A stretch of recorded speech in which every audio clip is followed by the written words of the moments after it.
Rasulullah Shallallahu Alaihi Wasallam. Ini dari sahabat namanya Abu Hurairah. Beliau berkata bahwa Nabi Muhammad Shallallahu Alaihi Wasallam bersabda. Ini hadis populer.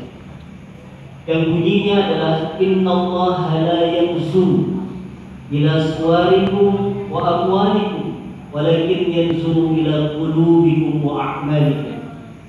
Yang artinya Rasulullah Shallallahu Alaihi Wasallam bersabda, sesungguhnya Allah tidak melihat rupamu, parasmu, fisikmu, dan juga hartamu. Tak dilihat, tak dipandang, tak ditatap oleh Allah. Tapi yang dilihat oleh Allah Subhanahu wa Ta'ala dalam pandangan yang mulianya adalah qulubikum wa a'malikum.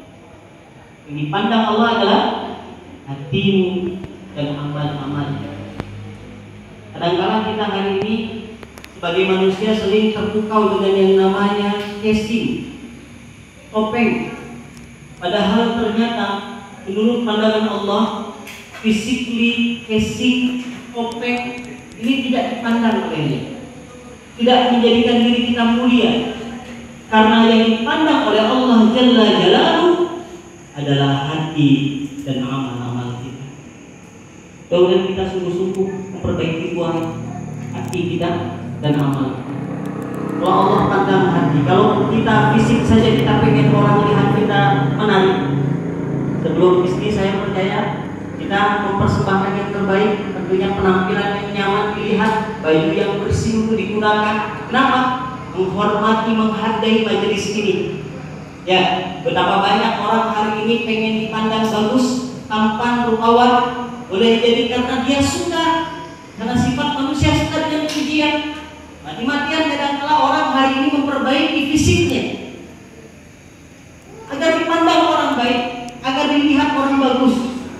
Padahal dalam pandangan Allah yang dilihat adalah hati kita. Dan kita nanti wafat meninggalkan dunia ini, Allah pandang hati kita. Quran surah Asy-Syu'ara 88-89. A'udzubillahi minasyaitonir rajim. Yauma la yanfa'u malun wa la banun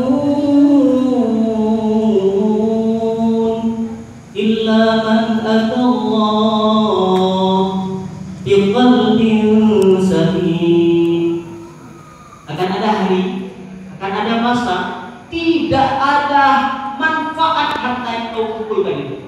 Tidak ada manfaat anak-anakmu nanti di hadapan Allah. Semua harta yang mati-matian kita cari, pagi ke siang, siang ke sore, sore ke malam, bolak-balik kita nyari dunia ini, tidak akan ada apa-apanya nanti di hadapan Allah manfaatnya. Tidak ada fungsinya anak-anakmu. Illa man atallaha biqalbin salim. Kecuali kau datang menghadap Allah dengan membawa hati yang bersih, hati yang selamat. Karena inilah yang dipandang oleh Allah Subhanahu wa Ta'ala. Di antara kita semua ini, siapa yang paling mulia, yang paling dipandang, paling ditatap oleh Allah, yang sungguh-sungguh membersihkan hati. Boleh jadi yang penyampai ini kelihatannya ini paling bagus, paling berilmu, paling mulia. Tapi belum tentu boleh jadi yang mendengar ini yang paling ikhlas, yang paling dicintai oleh Allah Subhanahu wa Ta'ala, sungguh-sungguh mengamalkan ilmu. Tidak ada yang memuliakan kita kecuali mereka yang bersungguh-sungguh membersihkan hati. Maka kita duduk di sini sama-sama membersihkan hati kita. Qad aflaha man zakkaha wa qad khaba man dassaha. Sungguh amat beruntung orang-orang yang membersihkan dirinya, membersihkan hatinya, dan sungguh amat merugi orang-orang yang mengotorinya. Allah pilih kami orang-orang yang bersih hati. Ketika lihat orang lain bahagia, kita bahagia. Lihat orang lain susah, kita ikut susah. Lihat orang kena musibah, hati senang mendoakan. Baru-baru ini kemarin wafat salah seorang bupati di Bangka Tengah. Ya, kita doa. Allahumma ighfir lahu warhamhu wa'afihi wa'fu anhu wa akrim nuzulahu wa wasi' madkhalahu wa ghsilhu bil ma'i wa thalji wal barad wa naqqihi min al-khataaya kama yunqqa thawbul abyadu min ad-danas. Amin ya Allah ya Rabbal Alamin. Lihat orang lain sering-sering mendoa. Salah satu ciri orang membersihkan hati, dia senang berdoa. Ketemu orang pun suka dia berdoa dalam hati. dibiasakan belajar ini nasihat buat saya mendoakan orang. Lihat istri, kadang-kadang kita melupakan ini. Ngelihat istri, coba belajar pas kita bicara, berhadapan, berinteraksi dengan istri, hati itu diam-diam ngadu. Ya Allah, ini orang yang kau takdirkan hidup bersama saya. Saya belum sungguh-sungguh menjadi imam yang baik buat dia. Mudahkan hidupnya, jadikan dia wanita yang solehah. Mampukan ya Allah saya mendidiknya agar taat kembali pada dalam hati. Ketika lihat anak lagi tidur, ya Allah, anak saya tidak tahu ini bisa jadi fitnah atau nanti bisa jadi nikmat di hadapan-Mu. Ya Allah, beri kesempatan mendidik anak dalam hati, Masya Allah. Lihat kawan-kawan yang hadir saat ini, ya Allah, yang hadir ini dengan segala macam latar belakang. Beri kemudahan. Mungkin di tempat kita yang hadir saat ini ada yang sibuk nyari kerja, ada yang sibuk di rumah kan, ada yang sibuk dengan ujian dengan kondisi COVID ini. Ya Allah, ya Allah, doa. Termasuk ketika melihat saya berdoa, Masya Allah, beda rasanya. Ya Allah, yang di depan banyak dosa, kelihatan ngomong terus. Salim, Allah, luruskan lisan yang bersih, hati, mudahkan mengamalkan apa yang disampaikan. Berat demi Allah. Kalau kita sungguh-sungguh mendoakan orang, hati ikhlas mendoain orang, percayalah kelembutan hati itu akan Allah hantarkan pada kita. Kalau senang mendoa orang, Masya Allah, nikmat. Saya duduk di sini hati mendoa, ya Allah. Ini ada ayah anda saya, orang tua kita Pak Jumadi, Masya Allah. Pak Jumadi duduk paling depan. Beliau secara umur paling tua di antara kita semua. Sehat Pak Jum. Allah beri beliau pelajaran untuk kita mengambil iktibar. Allah uji beliau tak mampu melihat seperti kita. Beliau ini pimpinan di Ikatan Tunanetra Muslim Indonesia, Masya Allah. Hari ini kita dapati kisah betapa banyak di Bangka Belitung ini orang-orang yang tidak bisa melihat. Berapa jumlahnya sekarang? 56 orang. 3 daerah itu 56 yang tergabung di ini. Tapi kalau jumlah orang yang di luar ini, yang tunanetra, yang boleh jadi ada yang tidak bisa sholat. Tuh ini, kami dulu sama-sama dengan beliau, ayahanda kami ini Pak Jumadi, kami belajar mengajar sama-sama Quran Braille. Kita kalau satu juz itu 10 lembar. Quran kita satu juz 10 lembar. Quran Braille tebal hampir satu Quran satu juz. Tebal. Bacanya ya Allah pakai titik-titik begitu ya. Pas kita sama-sama dengan beliau, ada orang umur sudah puluhan tahun nggak bisa sholat, nggak bisa sholat. Lalu suatu saat Pak Jumadi menasihati kami, coba kita pejamkan mata, kita semua pejamkan mata. Rasakan 1 menit aja kita nggak melihat. Nah, bayangkan dengan kami ini, kata beliau, yang bertahun-tahun tidak pernah bisa melihat, boro-boro melihat lampu, melihat dunia, tak bisa melihat Quran yang dibaca begitu mudah. Kita mengalun lisan kita membaca ayat-ayat Allah Subhanahu wa Ta'ala. Gitu. Doa kawan-kawan kita yang diuji dengan mata tidak melihat, diberikan surga oleh Allah Subhanahu wa Ta'ala. Seperti janji Nabi Sallallahu Alaihi Wasallam, barang siapa yang bersabar dengan apa yang dicintainya, diambil oleh Allah 2 hal yang dia cintai. Para sahabat mengatakan Rasul saat itu menatap, memegang matanya, menuju pada matanya, lalu dia bersabar, maka surga bagi orang-orang yang tunanetra bersabar demikian. Ada di daerah kita di Masjid Permuti, seorang dosen yang kita hormati, Pak Iskandar. Ya, setiap subuh waktu itu beliau ngevideo bapak-bapak pakai tongkat di masa COVID ini berangkat ke masjid subuh-subuh pakai tongkat. Jadi karena sudah pakai protokol kesehatan, beliau tahu letak di mana tempat yang boleh, tempat yang tidak boleh di sak masjid itu. Tapi karena sudah setiap hari gak ada yang maju bisa. Diteringatlah kita dengan seorang sahabat Nabi yang mulia, Abdullah bin Umi Maktum radhiyallahu anhu.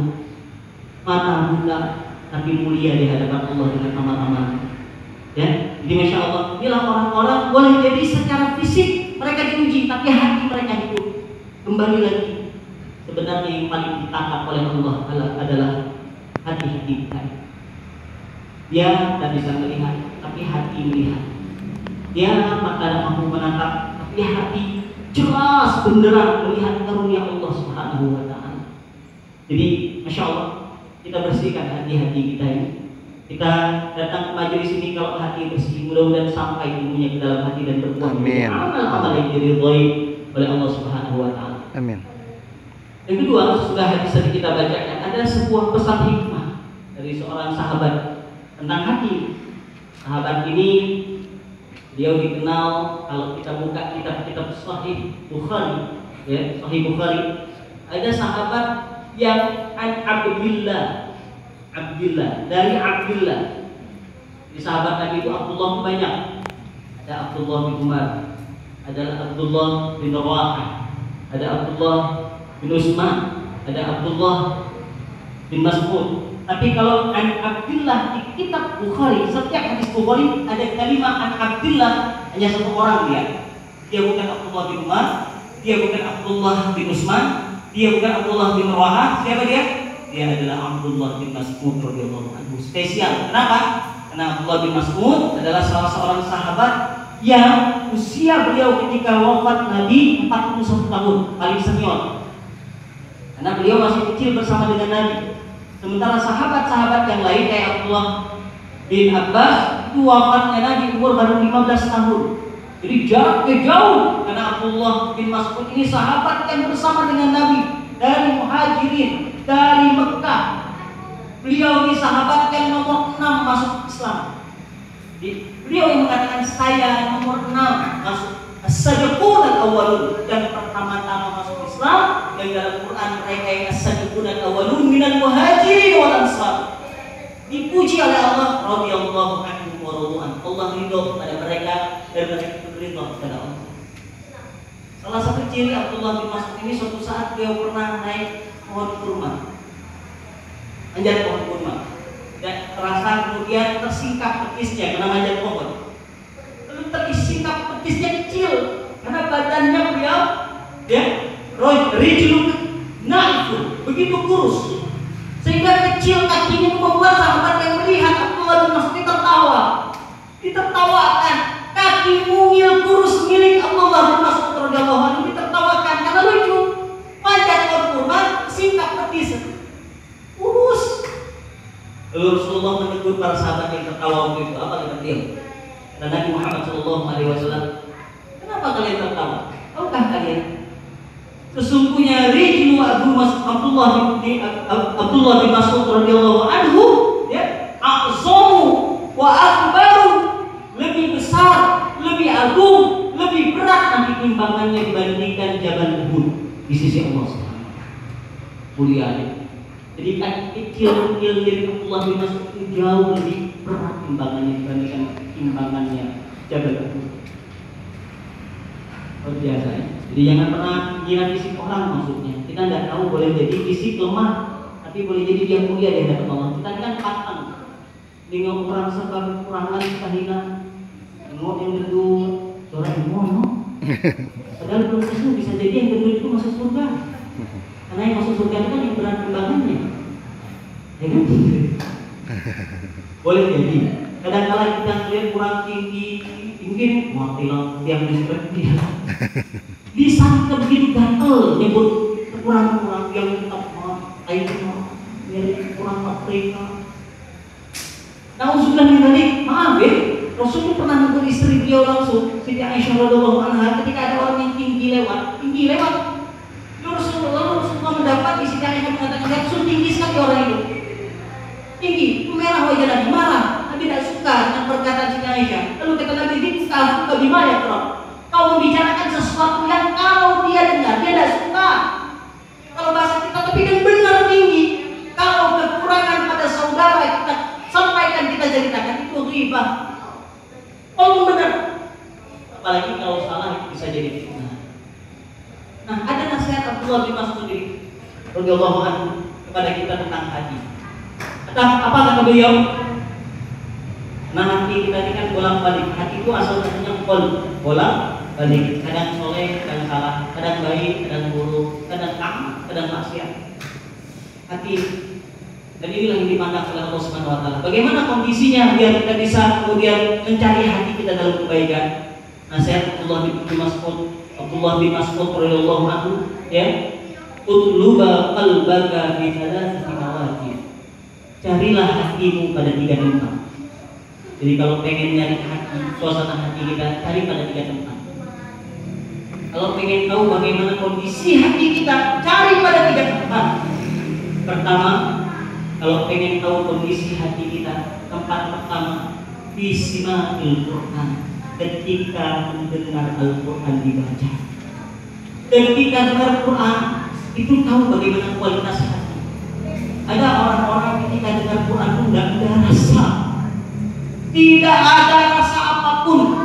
Padahal orang beriman, innamal mu'minuna alladzina idza dzukirallahu wajilat qulubuhum wa idza tuliyat 'alaihim ayatuhu zadatuhum iman. Bergetar hati, bertambah iman kalau dengar Quran. Jadi kalau pengen tahu kualitas hati, sering-sering dengar Quran. Ada suatu saat dengar Quran itu, Bismillahirrahmanirrahim, tiba-tiba air mata merindukan Allah. Itulah masa-masa hati kita sedang baik. Tapi kalau hamba tidak terasa apalah, waspada, berarti ada masalah dengan hati. Jadi pertama, Bismillahil Quran. Ketika Al-Quran didengarkan, maka disitulah tempat pertama kalau pengen tahu di mana hati. Suatu saat ada seorang ibu mendapati kisah anaknya seorang mahasiswa di Madinah kecelakaan. Di anaknya kecelakaan, ibu ini diberi kabar bahwa anak meninggal dunia di tempat di kecelakaan di tol antara Madinah dan Mekah. Lalu kemudian ibu ini tidak menangis, dia hanya tersenyum. Anak meninggal dia senyum lalu mengatakan, Inna lillahi ma akhadha wa lahu ma a'ta bi kulli syai'in 'indahu min ajalin musamma. Kalau anak meninggal dunia itu ujian bukan main. Kalau anak belum balighah meninggal dunia, doanya apa? Bukan Allahumma ighfir lahu, dan anak bayi belum ada dosa. Jadi kalau bayi meninggal dunia, banyak orang hari ini bayi meninggal dunia nyebutnya Allahumma ighfir lahu warhamhu wa'afihi wa'fu. Dan bayi belum ada dosa, apa yang mau diampuni? Ujian bayi meninggal, ujian bukan pada bayinya, justru adalah pada ridho tidaknya orang tua. Seorang sahabat ketika anak meninggal dunia, ya, beliau berdoa dengan doa yang diajarkan oleh Nabi SAW. Kalau ada anak meninggal dunia belum balik, ucapnya apa? Istirja'u, Inna lillahi wa inna ilaihi raji'un. Ini kepada Nabi SAW.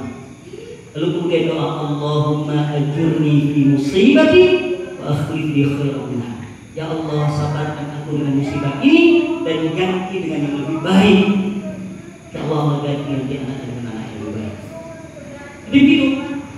Jadi ketika seorang ibu ini mendengar anaknya meninggal dunia, beliau senyum saja. Meninggal dunia ini mahasiswa ketika dalam perjalanan dari Madinah menuju Mekah.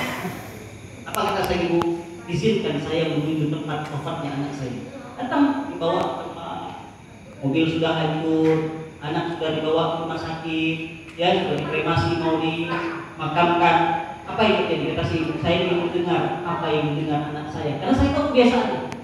Lalu masuklah ibu ini ke dalam mobil sang anak, dan ternyata dari mobil itu masih mengalun ayat-ayat Al-Quran yang didengar anaknya sebelum meninggal dunia. Alhamdulillahilladzi anzala ala 'abdihi al-kitaba wa lam yaj'al lahu 'iwaja qayyiman liyunzira ba'san shadidan min ladunhu wa yubashshiral mu'minin. Baru meleleh air mata ibu, baru menangis. Tadi dia tidak menangis, tapi ketika dia tahu anaknya sebelum meninggal dunia mendengar ayat-ayat Allah, tumpah air matanya. Walhamdulillah ya Allah, anak meninggal dunia saat-saat terakhir dia mendengar ayat-ayat ya Allah. Itu ajaran buat kita, karena kita tidak tahu kapan wafat kita mau dijemput kita. Makanya kalau lagi di mobil, jadi jangan sering-sering punya lagu-lagu indah kan, wah takdir Allah kecelakaan mati, kita dengar apa kita terakhir kali? Ada orang di mobil sebelum mati dengar lagu dangdut judul Cinta Satu Malam. Jadi malam untuknya malam hari itu mati dia. Ada dengar lagu yang racun gitu. Alhamdulillah kali. Tapi kalau dengar Quran berubah saja. Kalau tidak didengarkan Quran panas. Rumah apalagi zaman-zaman daring ini, belajar dalam jaringan, nyetel TV setiap hari, tidak pernah dengar Quran, itu malaikat rahmat tidak mau masuk. Karena malaikat masuk ke dalam rumah, masuknya malaikat rahmat memberikan sakinah pada rumah orang-orang beriman adalah dari cahaya. Pertanyaannya, sumber cahaya rumah kita dari mana? Salah satunya dari bacaan Quran. Makanya Nabi SAW bersabda,